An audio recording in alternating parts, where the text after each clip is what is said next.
How's it going, guys? My name is Zach with the Movie Castle, and today we're going to be talking about The Institute by Stephen King.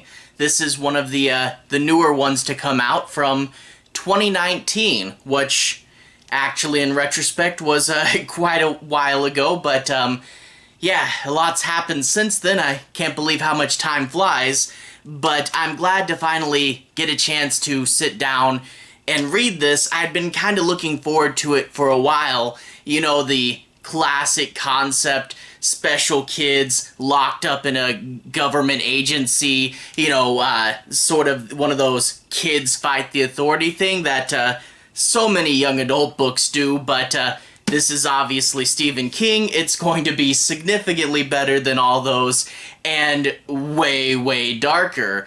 I guess I'll just get in with a brief, non-spoilery plot synopsis. No major spoilers, but I will lay out the framework. We open up with this guy. He's on a plane.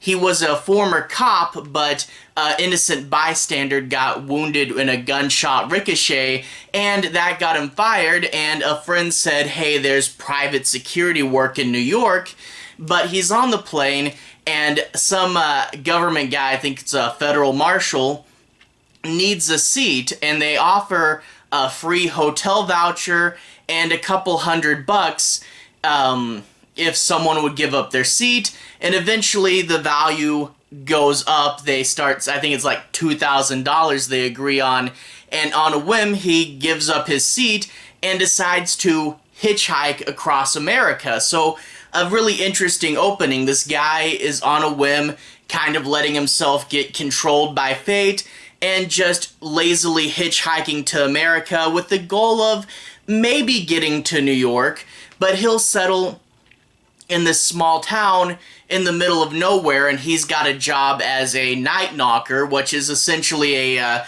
low position on the police force, just patrolling at night. And then we kind of leave him for a bit. It's one of those things where it's like, how do you do this? He's obviously going to come up again at the end of the book. You do need to know him, and you do need his story, and it's a good introduction, the idea of just going out and seeing what the world has in store for you. But until he comes up again at the end of the book, we're just going to leave him here, and the book will shift to its real main character, and that is a young boy named Luke. He is a genius, even though he's only like 12 or so. He's getting ready to go into college early because he needs more challenging work for him. He needs to learn more, and his parents are, going to work with it, and they're going to help the kid out as best as he can. And overall, his future is on a good, bright track. However, there's one more thing with his life, and that is he has very, very minor telekinetic powers, to the extent where every now and then something will fall off or move.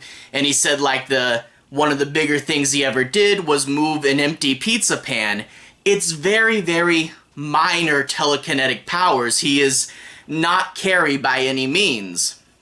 However, it's these powers that are going to change his life when in the middle of the night, these government agents sneak into his room, they kill his mom and dad, and they take him away. And he wakes up in a almost perfect replica of his room. Biggest difference is there's no window, and of course he's a genius and he's noticing all these little things, and he steps out into the hallway and finds himself in the Institute. And in the Institute, what they tell him is, you're in front half, you're in the main section of this institute. We're going to test you here. Once we're done testing you, you'll go into back half, which is sort of like the service. And none of the kids in front half know exactly what goes on in back half. But what they say is you'll use your powers to help out your country, keep world peace, and then we'll wipe your mind and send you back to your parents, and you can live happily ever after. Well, we as an audience, even if Luke doesn't know, we know his parents are dead, so we're clued in right away that back half, they're lying about part of it at least. And you wonder what horror goes on back there. And really, where the book shines is understanding this little world they got there. The villains, I really do like, it's okay, how do we escape, how do we outsmart them? And one of the things that the villains have that is their weakness, that is very, very realistic for government types, is their weaknesses are their arrogance and their laziness. And you'll see that, they think that they are doing the world a favor because they're using these kids to supposedly keep world peace, and they really look down on them like, who cares about you if it means sacrificing a couple hundred kids to save literally the billions of people all over planet Earth? Then who cares about these kids? And, that's the real messed up mentality, which they do analyze further as the book goes on. But you see that they're so full of themselves, they don't really perceive their own flaws. And you get things like the security cameras, their lenses are all dirty and some of them are, mucky and you can barely see through them, and just no one's bothered cleaning them because this is a government facility that's lapsed and people aren't doing their jobs properly, and you can kind of see where things are messed up. The kids, he of course makes friends. There's like a girl he likes, there's a rebellious boy, there's a boy that starts off as a bully, but he quite quickly sees, oh, you guys are really the good part of this place. And of course there's a young kid with actual, big psychic powers. But they start to see, like, they're allies here, and they develop this quick and strong friendship amongst themselves, and it really gets messed up when the kids will eventually get pulled to back half. They're only in front half for a couple weeks, so time is an issue, and this guy's, deep friends are going to just disappear. So that is part of the real messed up thing. There's a bunch of, cool other stuff. I really like that they don't have big telekinetic powers.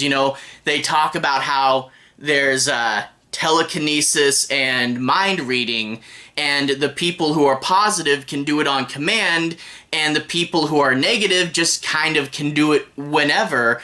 And there's not like, there's no just busting down the doors of this facility with your powers at the level you are at right now. And, the powers do come into play later. Can we use these at all, really? And I do like they're special kids, but they're kept very much against the odds. They are very much underdogs. And, which of the staff members can you trust? Which ones are nicer? Which ones are cruel? And boy, there is some cruel, sadistic people in here. This is a Stephen King novel, and you also get things like there's a token-based economy where, if you do good, you get some tokens, and it might be 1 or 2, or if you really do something good, maybe you can get like even 5 or more, and the tokens will do various things, primarily these vending machines, where you can get like snacks, candy, maybe little small things, but also in the vending machines, there's things like cigarettes and alcohol, which is super messed up. The idea being these kids are relatively unsupervised, they can't get out, but when they're not doing tests, they can do whatever, and hey, mom and dad's not here, maybe I can drink or smoke, and they'll fall into this trap, and then they can get addicted, and if they're addicted, then they're going to do whatever the people at the Institute say to get more tokens, to get more drugs and alcohol, and that's just really messed up. And it's messed up, but it is kind of the tip of the iceberg. That's messed up, but these tests that they get to, really extreme physical and mental torture, and it really does wear away at them over time. They kind of become like husk.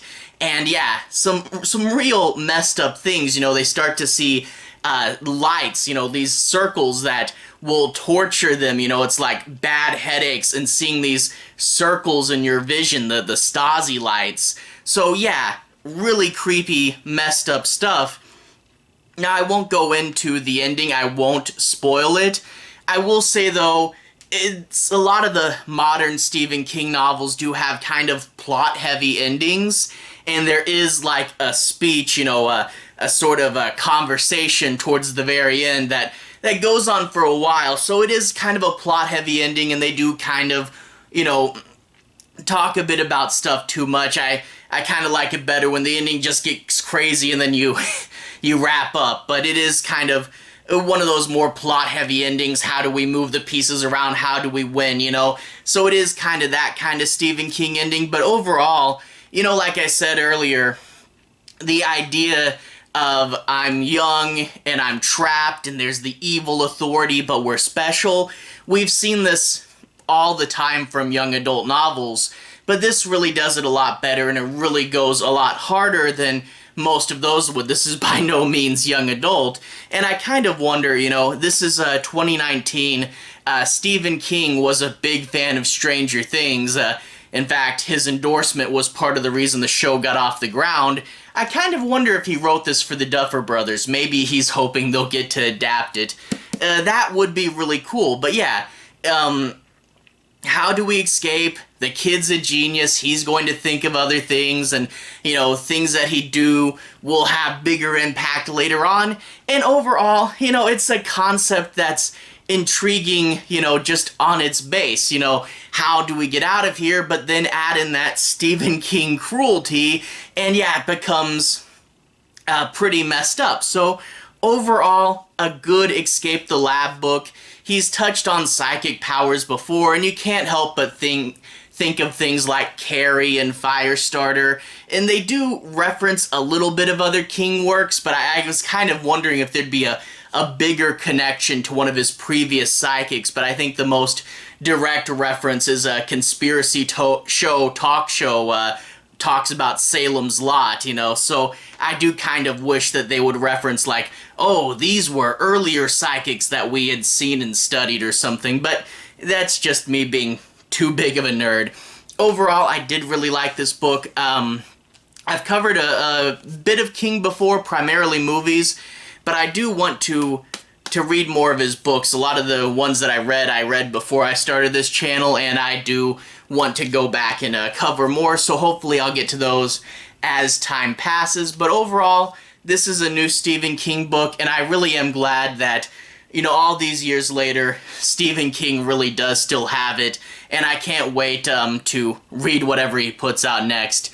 Anyway, to everyone who's watched so far, thank you for watching. To everyone who's liked and subscribed, thank you. You really are helping the channel out. I'll leave a relevant playlist on the bottom.